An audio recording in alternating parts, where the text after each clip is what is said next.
Hey, good day, guys. It's me, it's Key. I just started recording this video right in the middle of a conversation with myself. If you don't have conversations with yourself, you should start because it is very enlightening and it also helps you to learn more about who you are as an individual, your own thought processes without the noise of everyone else's opinions. But if you are hearing this message is for you, and that is to stop allowing people to use your sense of belonging or lack thereof against you.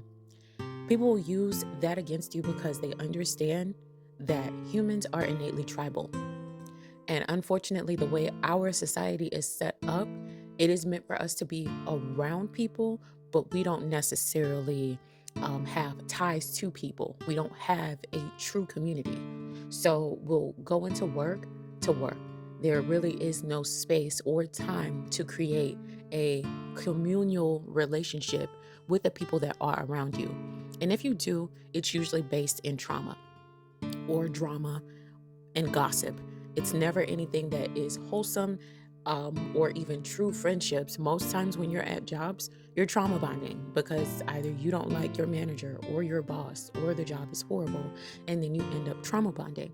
Or, it could be something as far as, somebody is going through some sort of a relationship issue or a familial issue and they just need some sort of an outlet. And because they're at work for most of their daylight hours, they confide in someone that they see as, being slightly or fairly trustworthy, or maybe they have no judgment, simply because they're in a trauma stricken state, so they just spill their guts out to whomever, and then you all end up bonding. However, that has become a cash cow in this particular society. When people are longing for a sense of belonging and some sort of community, they go into spaces where they feel as though they belong, and in return, it is lining someone else's pockets. Now, is it that person's, MO, the one that created the space for people to come in and find their tribe? Is that their MO, that they just want to profit off of it? In most cases, yes.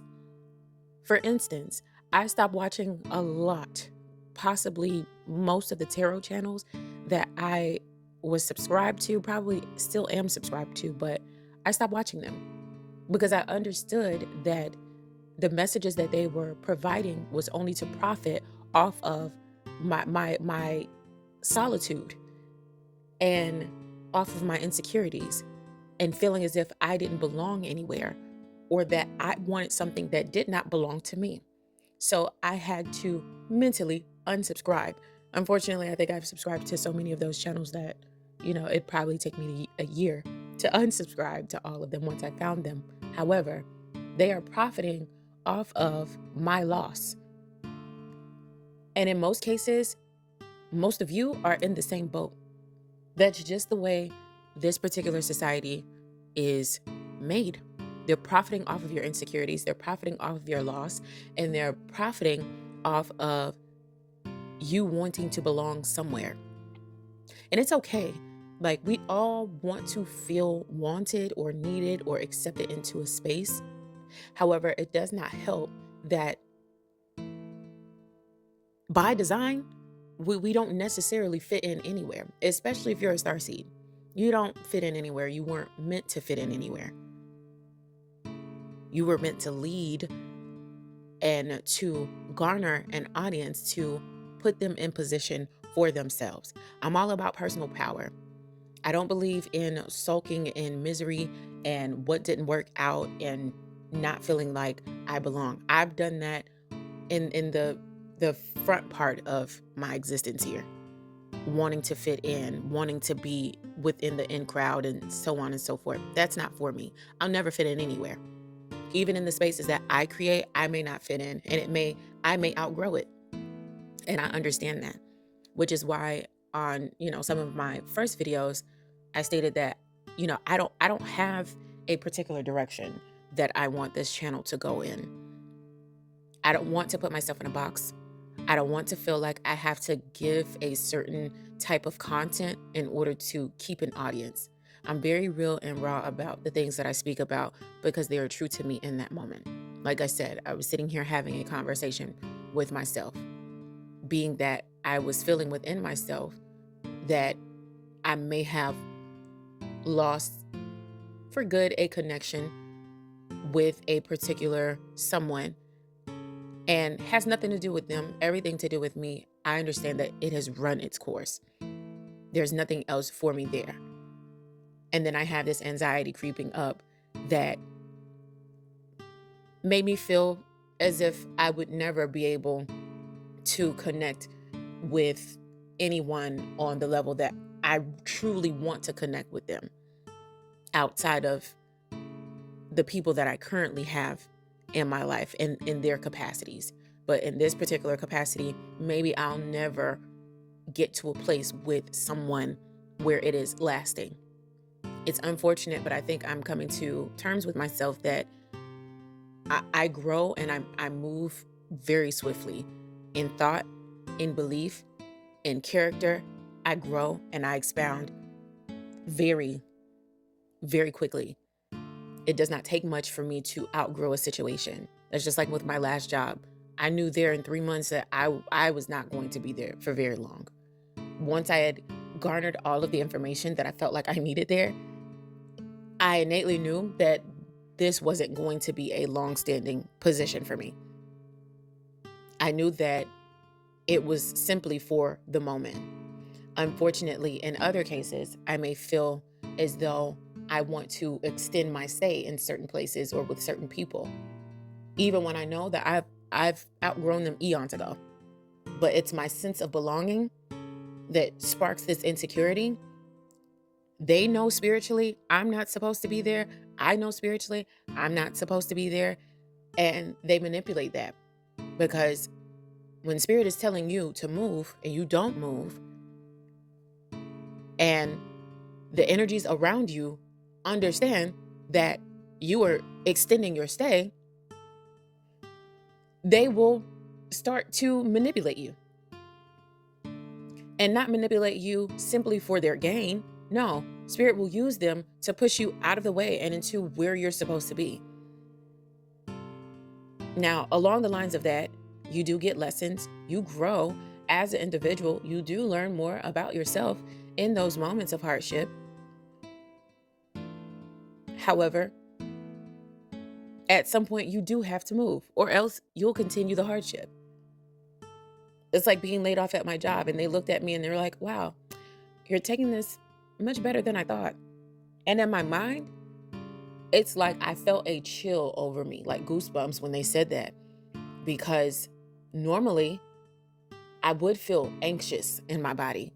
I would stammer over myself and my words, or attempt to beg and plead for a sense of belonging or acceptance in that moment, or to try again. But I had already known months prior that this is not something that is long-standing for me. I won't be here very long. I'm just passing through. It's fine. So when they did lay me off, and I had no words for them other than, things happen. I understand. All I can do at this moment is pick myself up and move forward. And the surprise and shock on their face, because it was as if how I read into it spiritually, as if they were expecting an explosion. They were expecting waterworks. They literally did expect that I cried. And everybody's looking at me like, are you okay? Like, we just broke some devastating news to you. I'm fine. Do you need a moment? I don't. I'd like to just gather my things, with as much decorum as possible in this moment. And I would like to leave silently. I am fine. I am okay. I don't need a second. I'm not going to cry. It is fine. Because I've never lost anything and not gotten something better. Ever. It's never been that way. I've never lost something and gotten something that wasn't better. Now, I may have been tested after I lost something to ensure that I could receive what was to come, but I've never lost something and didn't get something tenfold. Now, is it exactly the thing that I may have been calling through in my spirit? No, because we have to understand that we're not ready for a lot of spaces and places that we want to even be accepted. We understand that we do belong there spiritually, but we're not ready. We haven't grown enough. We haven't come to ourselves enough or come to know ourselves enough to navigate those spaces with those people, with those energies. And one thing I said about myself is that my higher self, spirit, source, the oneness that is within me will not let me fumble what it is that I am calling forth to me. For one, I'm not in energetic alignment with it. And it's something that actually will make me feel at oneness, complete oneness with myself, but understanding that until I am within that oneness, I'm going to fumble it. It's not going to have any staying power. It's going to further push me in a direction of not being true to who I am as a person, as a spirit, as an individual. Spirit is calling us to be one with ourselves. And what does that look like? The thing is, people walk around in contradicting beliefs about who they are as people. One of the things that I can remember telling myself is, Key, you say that you're a good person, but you don't feel like you're in your best company when you're by yourself. So how good of a person do you believe yourself to be? Because if you're not comfortable with yourself, by yourself, if you don't feel like you're in the best company when you're by yourself, what makes you think that you're the best company for others? Yes, I can have riveting conversations with people. Yes, I can bounce ideas off and be a sounding board for people, help people come up with solutions to their problems, have fun, be the life of the party. However, I'm not even comfortable within myself and who I show up in the world as. I do a very good job at pretending most times, but when I'm alone by myself, why do I feel so lonely? Why do I not feel at one with myself? Why do I not feel at peace? Why do I feel like I have to have people around me? I haven't always been this way. However, I think it was somewhere between not having the balance, always being alone, always being in my own company by myself and to myself, that because I didn't have a balance, that it made me more insecure with who I was as a person, because I stopped thinking about it more as being a choice and thinking that, okay, maybe I'm always here by myself in my own energy because people don't necessarily like to be around me. That's another thing, that those sorts of feelings will trick you out of your spot. It will trick you into believing that the energy around you is the source rather than you being the source of the energy around you. Learning that. Still learning how to wield that kind of power. It's not easy. And usually you'll have a lot of these spiritualist channels. They talk about all of these universal laws and how to wield them in your power and so forth. Understand that we live in a society, not the surrounding and collective energy. However, the societal 3D energy is not meant for that.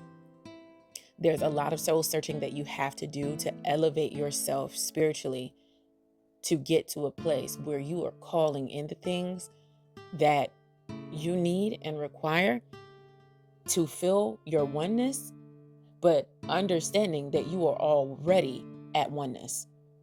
That's the biggest issue. So when you're already in a world where oneness doesn't necessarily exist, and I'm not just saying being by yourself, because hearing oneness, you feel like, okay, just being happy with, by, for myself, being in high vibration with myself. No, being in oneness is understanding that every single thing, every single moment, every conversation, every weird happenstance, every circumstance, all of that All of that should be shown grace. All of those moments and people should be accepted within you fully to mold you into oneness and be in that oneness, understanding that everything that you're experiencing is coming from you and should be accepted. I'm not saying tolerate it. I'm not saying that you should stick around, but take it as a sign of your journey. That's just like when you're driving on the road. If you're driving aimlessly and you're not paying attention to the street signs or the road signs, and you end up not taking the right exit or the right merger or whatever, and you're just driving aimlessly, and then when you come into realization that, hey, I feel like I've been driving a little too long, a little too far. I remember this route. There's supposed to be a right-hand turn, maybe about 20 minutes ago. So then you start paying attention to the road signs. Then you see, okay, this doesn't necessarily look like familiar territory to where I was headed. These road signs are different. As a matter of fact, these road signs are saying that I'm traveling in a different direction. Now, you're more keen to the signs to redirect yourself back onto your route. That's literally what being oneness is. And coming together with yourself. Being on your journey, noticing the signs, accepting them, making whatever transitions needed in order to put yourself back on the path that is conducive to the life that you want to see. That the life that you want to realize is already there, because those other road signs, they're already in existence. You simply miss them. They're there, they're in existence, they're there waiting for you to reroute and be on your path to see them. They're already there. There's nothing that you can do or say in that very moment when you realize that you are on the wrong path to just blink your eye and now you're on no, you have to reroute. You have to pivot. However, understanding that that particular side quest is also a part of the journey. You were meant to be there in that moment for whatever reason. Be glad in that. Rejoice in that. Because whatever it was that you were thinking of, whatever that you saw in that moment, when you're not outside of yourself and you understand that this happened for a reason. Maybe it was to prevent something. Maybe it was to enlighten me about something. And I'm okay with that. And maybe it was for no reason at all. Maybe it was to remind me to pay attention. That's enough. Just being in acceptance in those moments where life just seems to be unfair. Nothing seems to be working out from your perspective. Understand that life is about perception. Someone was talking to me the other day in regards to reality. What is reality? Because everything around us seems to be a part of our reality. However, everything that is around us was first imagined. So, in what sense does imagination become reality? The steps that you take to bring things out of your imagination into your reality is magic. People don't understand that because they're on a 3D level. So, for instance, right now, I have some tissue that I'm looking at right now in my house that I went and I purchased.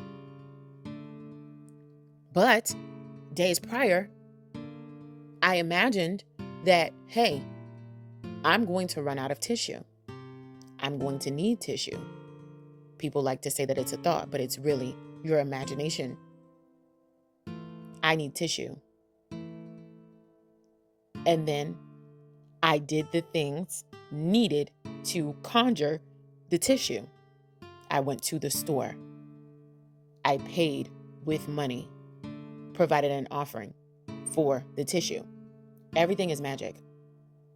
And being oneness with yourself and accepting what you see before you and understanding that it can be shifted simply by you being at one with a thought process and your being about whatever it is that you're thinking about, understanding that it is already within your capacity to reach, that it's there. It allows you not to be victimized by people preying on your sense of belonging, your lack of, or your perception of your lack of power. And it allows you to bring forth everything that you want in this particular realm. Well, guys, I hope this message found you in great spirits. If it didn't, I hope that it uplifted you. Again, my name is Key. Please feel free to like, share, subscribe, comment down in the comment section. I would love to hear all of your thoughts. And thank you so much in advance for your support. Have a great one.